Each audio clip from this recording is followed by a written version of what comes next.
کیا فلسطینیوں نے اپنی زمینیں ماضی میں بیچی تھیں یا پھر اسرائیل نے فلسطین پر قبضہ کیسے کیا؟ آئیے دیکھتے ہیں اس ویڈیو میں۔ یہ ایک لغوی اعتراض ہے کہ اسرائیل کو زمینیں فلسطینیوں نے بیچی تھیں۔ ایسا نہیں ہے۔ برطانیہ نے پہلے اسرائیلی ریاست کے قیام کے لیے یہودیوں بلکہ صہیونیوں کو زمینیں مہیا کیں۔ 1920 سے پہلے تک اس علاقے میں 6000 سے بھی کم یہودی آباد تھے۔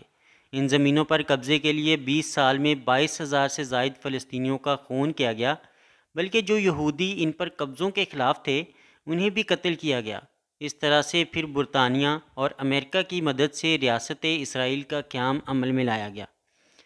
خلافت عثمانیہ کو ختم کرنے کی ایک بڑی وجہ یہ بھی رہی، فلسطینیوں سے کئی ایکڑ زمینیں مختلف بنیادوں پر ہتھیا کر ریاستی جبر سے ضبط کر کے مقامی آبادی کو شہید کرنے کے بعد اس وقت صہیونیوں کو کوڑیوں کے دام فروخت کر دی گئیں، اور بعد ازاں اسرائیلی یہودیوں نے ارد گرد کی زمینوں پر اسلحے کے زور پر بدمعاشی کرتے ہوئے قبضے شروع کر دیے۔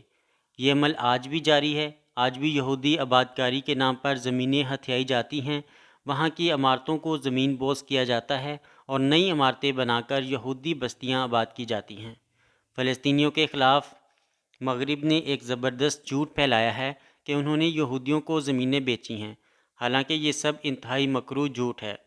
اسلام نے صاف کہا ہے کہ کوئی مسلمان کسی یہودی کو زمین نہیں بیچ سکتا، اور نہ ہی فلسطینیوں نے زمینیں بیچی ہیں۔ ان کو برطانیہ نے زبردستی فلسطین میں آباد کیا ہے۔